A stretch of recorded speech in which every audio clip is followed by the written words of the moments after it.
Morning you guys, it's Karen, and today's the day we are hoping to get Watson's results. So I thought while I was waiting for the phone to ring I would sit and do some of my 2018 favourites. I don't know whether you guys will be bored of these videos just yet, but this one is on skincare.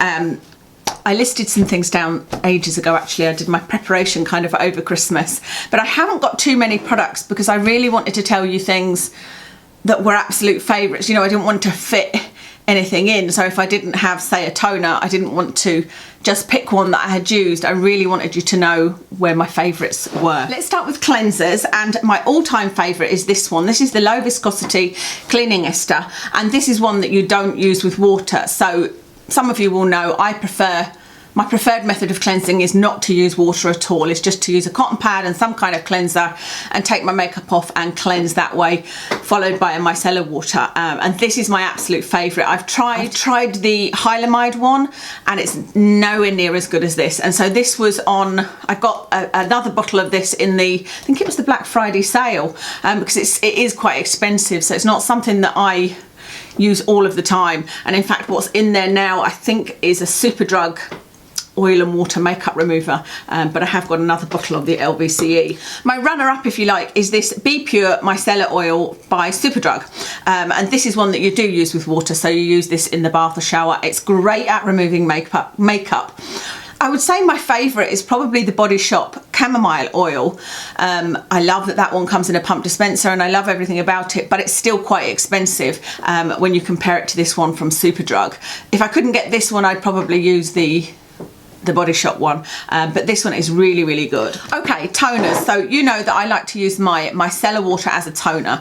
It is a cleanser and it will take off any kind of residue of any oily makeup remover I've used, and I go over a few times with a cotton wool pad, and this is my favourite micellar water for 2018. It is a discovery in 2018, and it's the Yes to Cucumbers Soothing Calming Micellar Cleansing Water.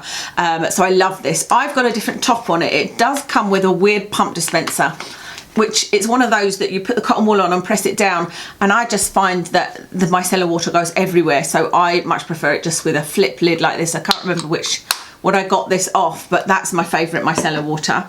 That I use as a toner, and my favourite toner is this Pixi one. This is the retinol tonic, and I just love this. I love the scent of this. It feels a little bit luxurious to use. You know, I don't love this specifically because of what it does to my skin, but it doesn't irritate my skin.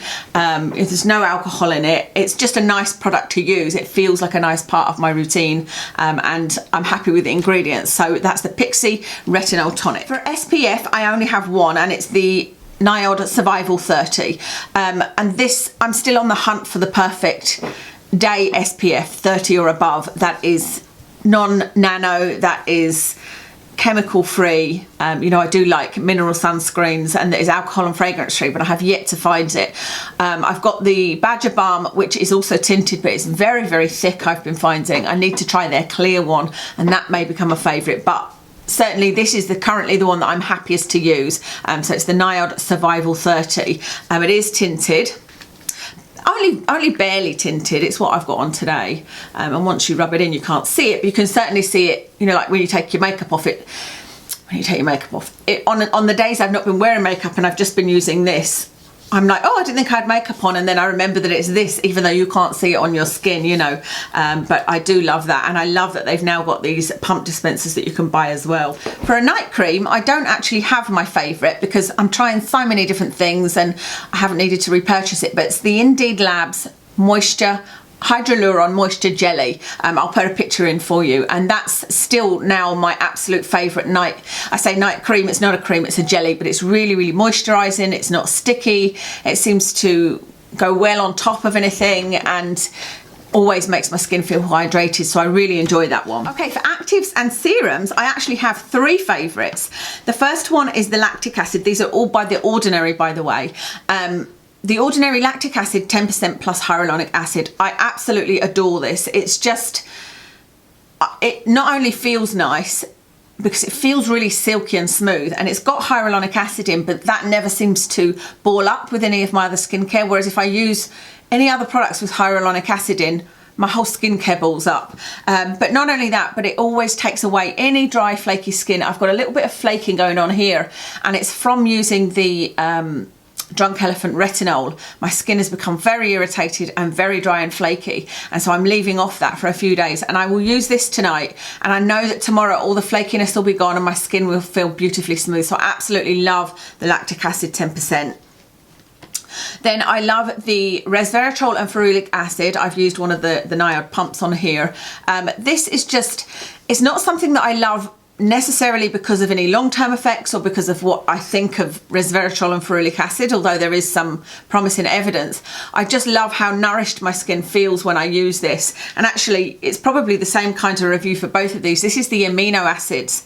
And both of these I like to put on under sunscreen, and they just feel, like I said, nourishing. It feels like you're putting on an oil, but it doesn't act like an oil in that your hair doesn't stick to it and your face doesn't feel sticky at all. You know, they both just sort of sink in, and my skin feels lovely after using both of these. So I love those. I've got 2 tan products to mention in a moment, because that's it for skincare, and you might think that there's a lot of products missing there. For example, I haven't mentioned any of the Alex Steiner Crossed Primark, but there's really only one out of everything I used from there that's, well, there's a couple of things that I loved, but they didn't necessarily do what I needed them to. I'm going to do an empties on all of the Alex Steiner products, so I'll talk about them in that.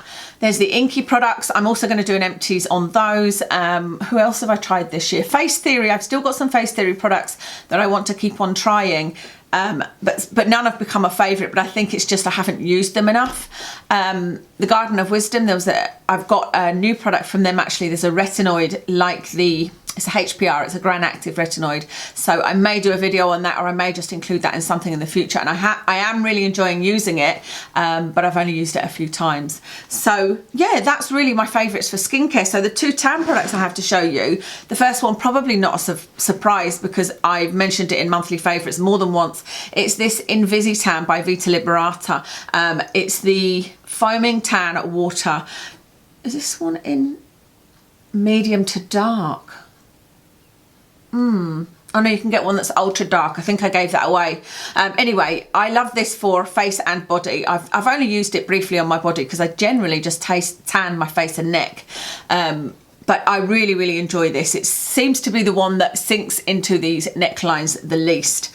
But the other one that I love, and I have loved this one for years and years and years, is the He-Shi Express Liquid Tan. This is just like water, and so I use it on a big brush, and this is what I use if I don't have time to be putting that one on with my hands and then washing my hands. I literally just put it on a brush and go over my face and neck, and it's so easy. It's really easy, and strangely it's moisturizing because I never put a moisturizer on underneath a self tan, and because this is a liquid you would think that it wouldn't moisturize, but it really does. So there's not much of that left, and I will be repurchasing that for sure. So that's everything for my skincare favorites. I could have probably mentioned a lot more that, you know, oh, I really like this and I really like this, but not where I was 100%. And these are things that I would repurchase every single one of these, and I have used them a lot, some of them more than just 2018, and I'm still really enjoying them. So they're my best of the best, if you like. Okay, let me give you a rundown of my makeup. I have got on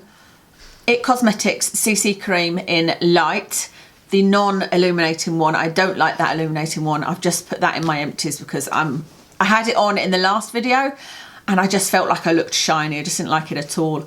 And that's not one I'd repurchase. I've told you before about the 2 ingredients in there that I really don't agree with. It's such a strong perfumed smell, and then there's retinol palmitate in it. On my cheeks, I have got that Colourpop blush.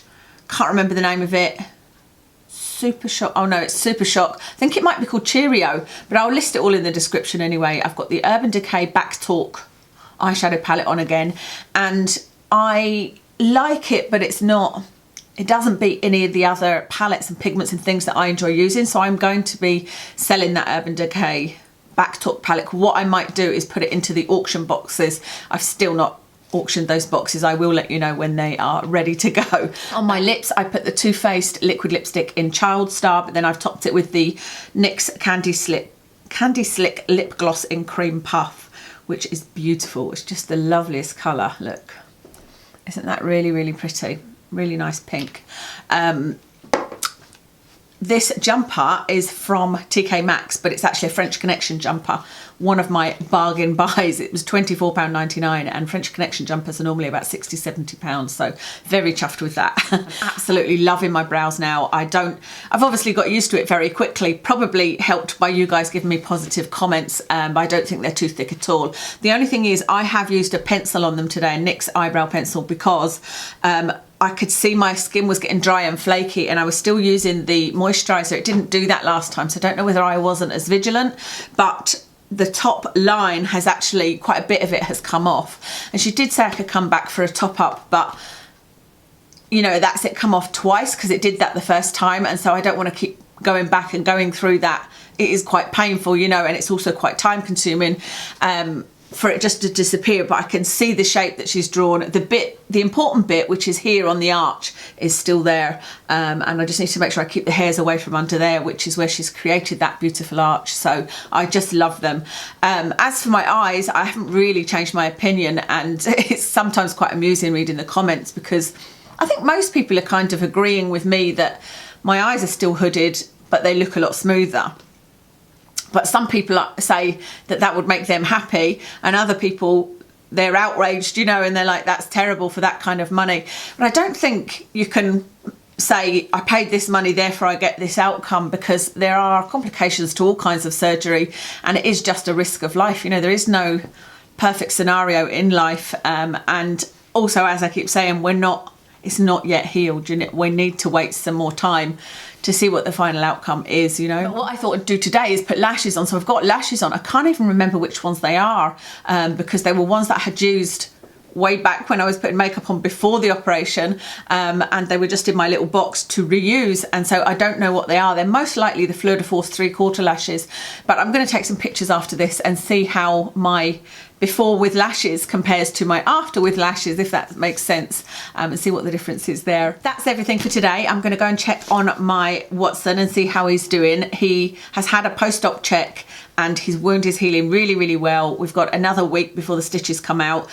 So this is going to be the big challenge, because he's now got a bit of energy back and is wanting to jump about and whatnot, but we need to keep him calm and not burst in the stitches if at all possible for the next week. So anyway, I will let you guys know, as always, on Watson's different channels. Thank you so much for watching, and I'll speak to you again soon.